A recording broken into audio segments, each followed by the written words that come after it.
In 3, 2,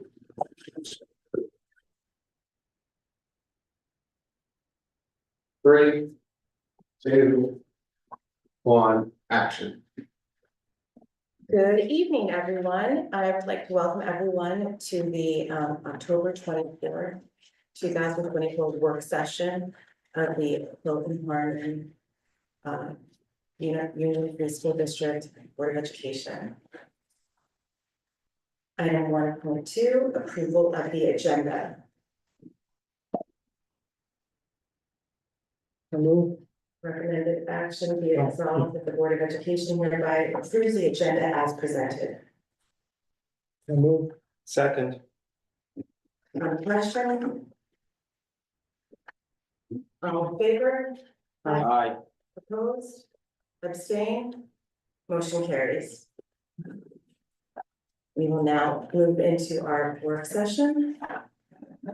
Item 2.1. Subject, what school can be the Pupil Personnel Services Department? I will turn it over to you. Thank you, Anna. Good evening, everyone. Thank you to everyone who's here in person. Thank you to everyone, all of our Tigers who are watching from home. Thank you particularly to the phenomenal members of the faculty who are here this evening to share some of their amazing work with us. I think one of the things that makes the vision map incredibly special is the idea that when we say it impacts all students, we genuinely mean that. And I think that's going to be one of the ties that bind tonight. One of the common threads is the idea that through the amazing work of faculty like those Tigers who are here tonight, we get a chance to impact every school-age child in this community and to make sure that our schools are places that cherish every student, that embrace every student, that make every student feel loved, accepted, and challenged to be their best selves in our schools. And I'm incredibly proud to be part of a leadership team with our outstanding Assistant Superintendent for Pupil Personnel Services, Rachel, and happy to turn it over to her. Thank you. So good evening, everybody. I'm so excited about tonight. The panel that we have here is such a great representation of the adults that we have working with our students and families in this community. And I'm extremely proud and thankful for them being here tonight. Okay. Steve, you did such a beautiful job introducing the vision map. I'm sure everyone here is familiar with said vision map. Rachel loves the vision. I love the vision map. I talk about it all day. So I'm going to be focusing on how the Pupil Personnel Services Department aligns with the foundation of the vision map, essentially. So I'm going to be focusing on the culture of wellness. So the PPS department, that's how I will refer to it. It's just a lot easier.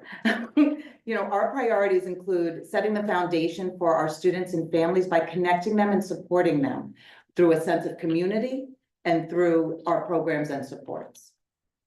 Tonight, the PPS staff will proudly share with you some of the exciting work being done in our district. These examples represent the alignment and interconnectedness of the PPS department's focus and how the vision map has laid the foundation for this work. So I'd like to just start the conversation by sharing with the board and the community that we are currently in the midst of the administration of our fall school climate survey. So the administration window was October 15th, Unity Day, and we will conclude administration of the survey on October 31st. So we are administering that survey for grades 4 at CET, grades 5 through 8 at PVC, and grades 9 through 12 at the high school. We have a pretty good response rate right now. Our students are being administered the survey either through advisory, chat, or in CET, obviously, in the classroom. They've been administering the electronic version, pardon me, a paper version, I believe, of the survey. So as you can see from the timeline, during the month of September, the administrative team worked together collaboratively across building and with the district to develop a set of questions that were representative of the two domains and foci, which is a sense of belonging and a sense of emotional safety in our schools. So we had a very robust conversations at each building and then additionally at our administrative council in how can we ensure that there's an alignment with the spring survey that was administered, because we want to use that as our baseline data, And then trying to elaborate on some of the questions that we felt we could have took a deeper dive into the student's response and the student experience. So I truly believe that, between that conversation, discussion, review, and essentially we dug down into each question to project, what type of data are we going to gain through this administration? And then how would we use that to inform our next steps? So we all left an administrative council meeting extremely confident that the question sets for each of the 3 buildings will represent exactly what we want to know at this time. We chose to elaborate and drill down on a few of the questions, not all of them, because we didn't want to make it too long.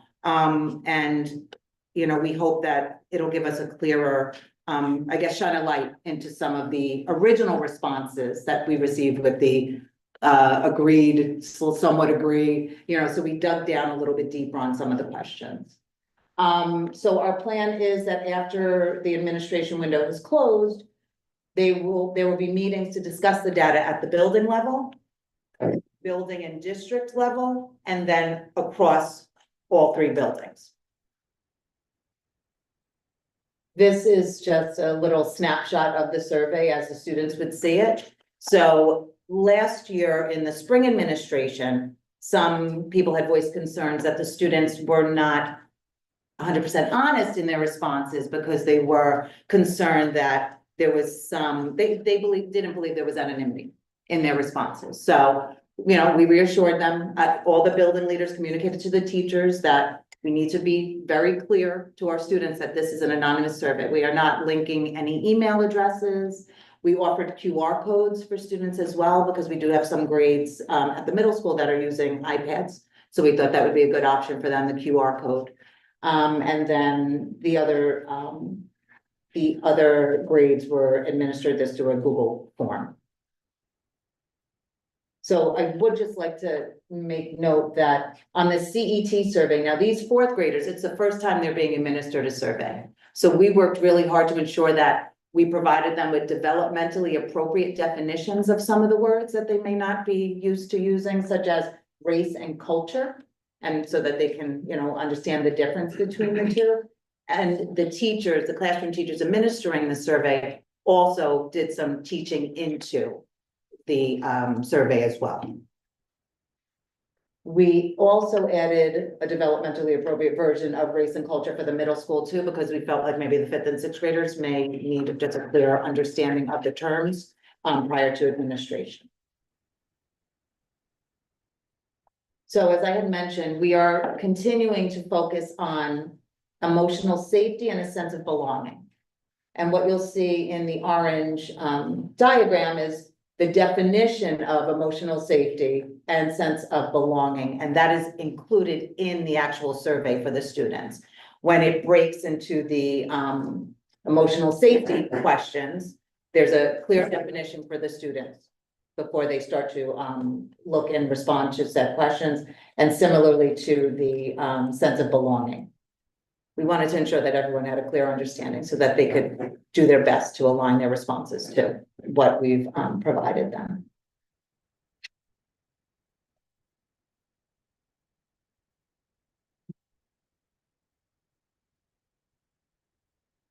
So this diagram depicts the school community as a unit and its success in fostering a sense of identity, agency, and belonging while promoting academic achievement and supporting the emotional well-being of all of our Tigers.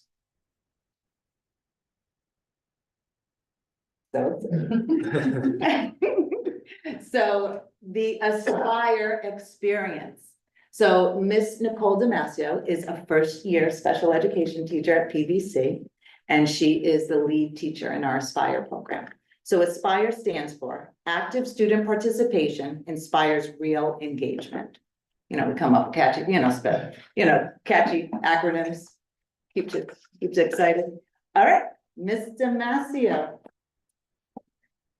Hi, I'm Nicole Damasio. I'm a special education teacher at PVC. I work in the Aspire room.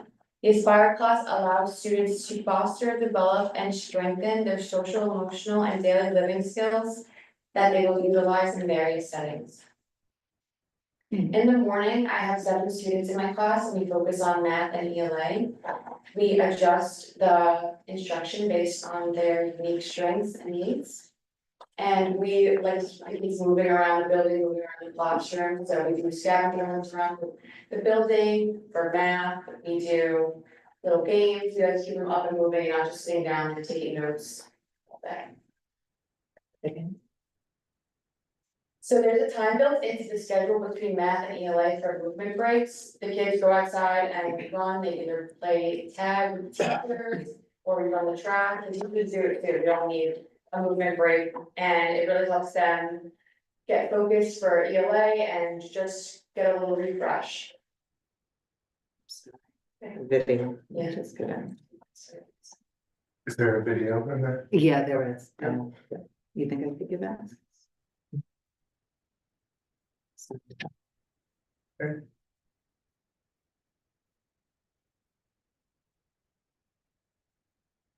If I make you an editor, would that work?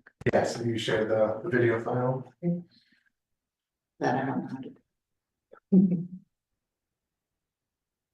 Do you, I don't know how to share that. I'm not the owner of that. I can do it. Yeah, I'm sorry.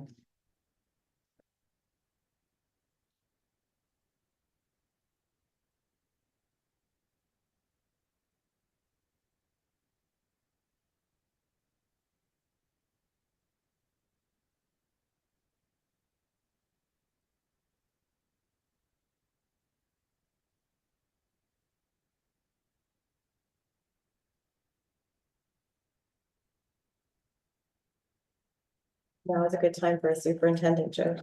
Oh. Happy to have you, man. I'm trying to say something. What is the leading cause of dry skin? Towels. Okay. Right, thank you for the question. Oh, we did it for one. And then is that terrible? Oh, It's terrible. Thank you for doing it. I just want to say that was off the cuff, it's like ready to go. I have more. These guys rolling right off. It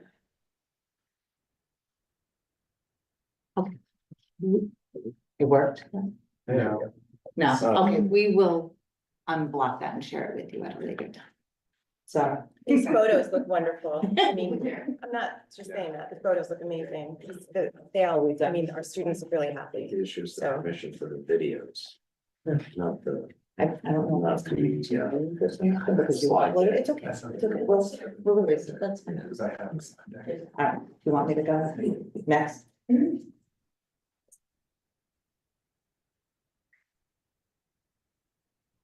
Our class spends a lot of time with Duchess, a school service dog. This helps the students relax, release energy, and feel more focused and calm as they continue their day. We spend time with her in the mornings and during our movement breaks, the kids will play fetch with her, they'll run around with her. And it really helps them feel calm and focused in the day. Beyond academics, a significant part of teaching is focused on life skills. With my 3 Aspire students, we integrate daily activities that promote communication, self-care, and community awareness. Each month, we focus on a life skills topic, integrating it into daily lessons and reinforcing it throughout the year. We focus on getting to know the community, safety walking in the community, being able to locate different places in Croton. So we took the students and we practiced how to safely cross the road. We talk about money management, how to identify coins and dollars, how to pay a cashier. We went to Apple Farm, we practiced paying. We also talk about making healthy life choices in food and fitness. So we create grocery lists, we show them how to navigate the grocery store, how to find these healthy food choices, and we also walk the track in the afternoon every single day, so they get a lot of movement in. The students follow a morning routine and we incorporate these skills into every subject we teach. We like to focus on self-care and hygiene, so being able to recognize personal hygiene needs and the importance of cleanliness and being able to locate these items in the store as well. We took a trip to CVS and we located these items.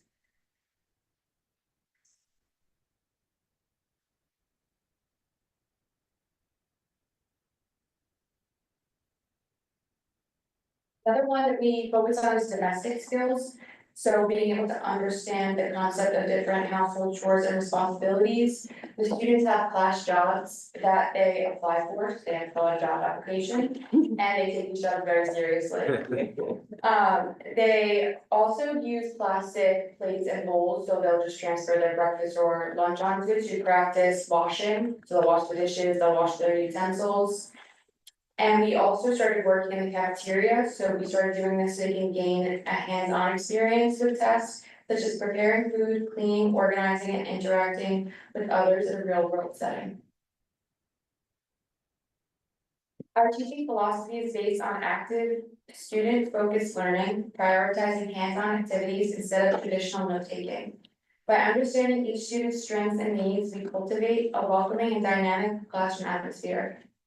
In conclusion, we work to create a flexible, movement-oriented environment that integrates life skills with academic lessons, addressing my students' diverse needs and fostering their overall development. Great job. Great job.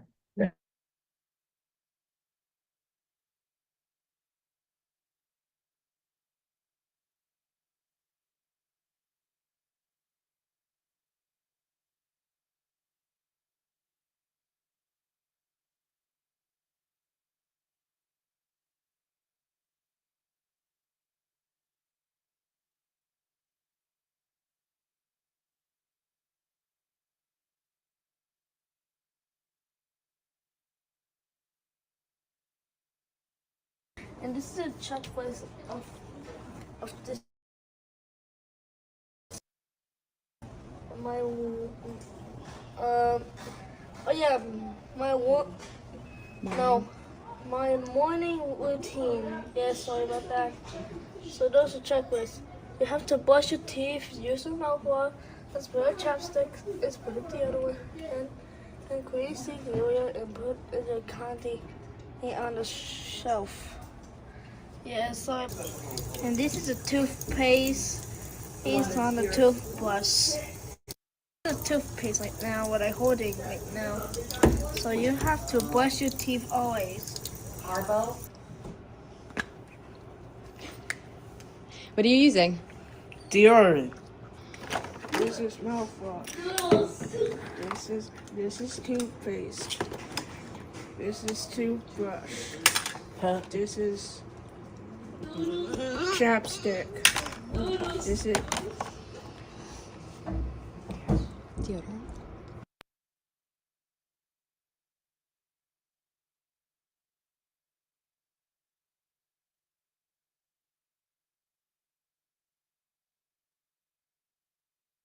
and this is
Through our program to see if their students are appropriate for our program. So we do have some do visits.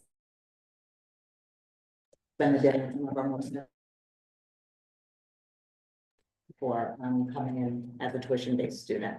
But yes, this is keeping our students here in And district. these students prior to this would have been going to other districts. It is very likely that they would have, yes. That's amazing. It's a great program. They're doing a phenomenal job there. And it's supporting the students because our speech pathologist, our occupational therapist, and our behavior specialists accompany this group. There's a lot of front loading of skills and appropriate behaviors that needs to be modeled and taught prior to them going out. So they do a few days of like prep work and then the outside, going out into the stations that are had when they return. Sure. Beautiful. Thank you. Well, good. Great.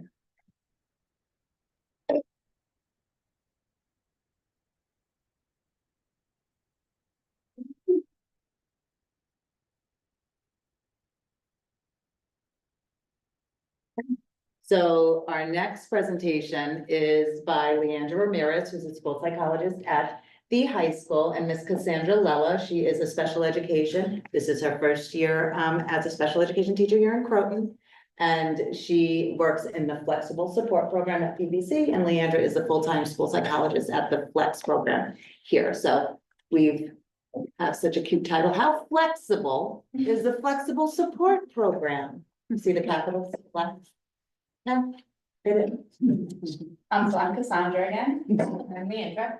And that was a good question, how flexible is it? It's pretty flexible. So it's for students from 5th to 12th grade. They all have access to it. And this is a spot for them to reset. So we're having a bad day, having a bad period, maybe we're having a bad chunk of time, and we need a spot to come in and reset. And this spot is individualized towards them. So it has flexible seating, it has a quiet location for them to get their work done. And because sometimes their emotions might be affecting their ability to complete their work. And that's our goal, is to keep kids learning. So this is a really good spot for them to come and get some individual venting if they need it. So there's two ways. Flex is open to all students. So anybody at any point in their day, if they feel they need a few minutes, whatever they may need, a space, a person, an emotional support human, we're there. So there's also students who are scheduled into the program. So these are students who've been identified as having that the social emotional concerns are impacting their academics. So for them, what this looks like is there's individual and group counseling, which we use a lot of DBT that I'll touch on in a little bit. Even drive-through counseling, that is not uncommon, that sometimes, the big step is that they made it to the front of the building, or they drove here with their parents, and at least were able to connect with them. And a part of being scheduled into the program is you meet with us on a regular basis. And I should say that us includes myself, Mr. Xavier, who's a special education teacher in the Flex program, and our teacher aide is there. So there's 3 adults, and there's usually someone in there at all times to keep that place open for our students. And we also do home visits as needed and connect families to outside resources to just help maintain that wraparound approach. So who can be a flexer? So as Leandra was saying, there's certain kids who have it in their schedule, their IEP, declares that they get to be there. But it's also open to all students in the building. So it's open to students who are having, those dysregulated emotions that are stopping them from completing their work, from students who are in a crisis situation, students who might need emergency counseling, like we said earlier. And then it's also targeting students who maybe have truancy issues or have some historical, emotional dysregulation. This would be a good spot for them. And then students who are transitioning from a therapeutic placement or a hospital setting. It's a great way for us to bring it back. Yes, so that's actually why, one of the reasons why Flex was started, I think almost 10 years ago now, was so that we have a place in Croton for these students who are in hospital programs. They can step down in Croton. We feel the best place to educate our students is here. So to help them transition back, they can spend, this is where it gets very flexible again, as much time as they need adjusting back to school. For some students, it can range. Some students are ready to come back, hit the ground running, and want to get right back into school. And then there's kids who need full days in Flex, for a week, or maybe we gradually do one class at a time. But what it allows is a place for them to gradually get caught up on work and not feel that stress of, oh my God, I need to get this all done now. And build connections. I think something that's great about Flex is that these students are now meeting other students who are going through the same thing, and these are not things that are, some students don't openly talk about it, right? But if you see someone else in Flex, you get an understanding that we're connected on some level. It's really nice to watch. So as I mentioned, DBT, dialectical behavior therapy, is a big part of Flex. This is what drives our group counseling. And it's dialectics. It's being able to see multiple perspectives. That way, when you get stuck, you can have a different way of looking at the problem. What we touch on is mindfulness, breathing, being able to focus, emotional regulation, learning how to regulate, distress tolerance skills, sitting through that discomfort, knowing that it's okay to feel a little nervous. It's okay to feel a little worried, that sometimes these emotions are what pushes us to do things. Think about when you have a test and you get nervous before a test. So just kind of reminding students that these emotions are valid. We don't need to run from them. We just need to learn how to sit through them and let them exist. And also the last part is just interpersonal effectiveness. So relationships, navigating friendships, learning how to say no, advocating for yourself, which is huge in the high school. And what I love about DBT is that uses this emotional thermometer, which gives it almost a kid feel. It brings it back to elementary school a bit. And some of the language we can use is, oh, you look like you're in the red, or we are feeling hot right now. And I'll use some of that same language with my high schoolers. And they respond well to it. I think it just clicks that, oh, red means I'm hot and up here, I need to cool down. And that way they know that's our goal. Let's get you to a calmer place so you are able to function, problem solve, and get to go. Sharing a little tip from DBT is, so when you're in the red, big fan of acronyms is DBT. And if you follow the code there, it will give you even more acronyms that have more coping skills. But I love this one because these are easy and quick to do, don't require much thinking. What you want to do is change the temperature of your body, make it really cold. So maybe go take a walk outside, or thankfully in our cafeteria, we have an ice machine. We also intense exercise, walks, we go for a ton of walks, paced breathing and muscle relaxation. I will say the first two are some of the ones that students are going for that walk, just being able to separate themselves from the stressor in front of them is really. I could have used some of those strategies during some giant games. Well, soon we're gonna do a mindfulness activity. Fantastic. And show that mindfulness is more than just breathing. And I like, well, we'll get it, but I do like it because as soon as you tell someone, just breathe through it, and they're in crisis, they don't want to hear that right then. So I'll show you a different way of mindfulness, but the last piece I did want to say is, so Flex, I think it's 10th year now. And what's great, I'll bring it back to the students, they recruit each other. So our program has expanded not only with, our program being more known amongst teachers and just us being more out there, but also students bringing their friends. We know a place where you can go. So we actually have bulletin boards right outside of the Flex room where we've just put some of the language that is common in our room out there. Growth mindset, learning to react instead of respond, and the mindfulness that comes with little tags that they can take out, little breathing activities that they can just take with them. But the idea is that they see this and know Flex exists, we are here. Okay, so we do have a mindfulness activity. Let's go. Okay. It does require everyone, we can just stand up, there we are. And this one is called a participating mindfulness activity because it requires you to be fully in the moment. And that's mindfulness. It's not just shutting the mind off. It's just being in the moment right now. So what we're going to do is something called sound bowl. And what you have to do is I'm going to I'm gonna give you an example. I'm gonna throw a sound to Cassie. She's gonna catch it by repeating the sound and then throw another sound back to me so we can see how this goes, but then I'll throw it around to everyone else. You catch the sound and then throw another one to someone else. If it lands on you, this means it's thrown to you. It's gonna be good. Promise. There you go. Yeah, start thinking. Oh, move. Oh, wait. Move. Move. Boom. Boom. Aha.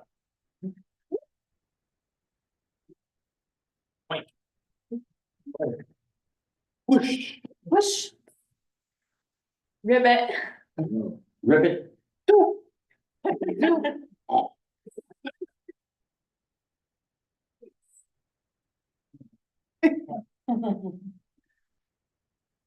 Boing.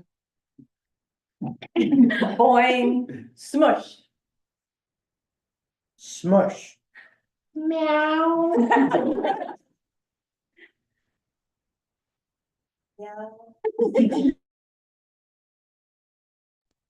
Hiss.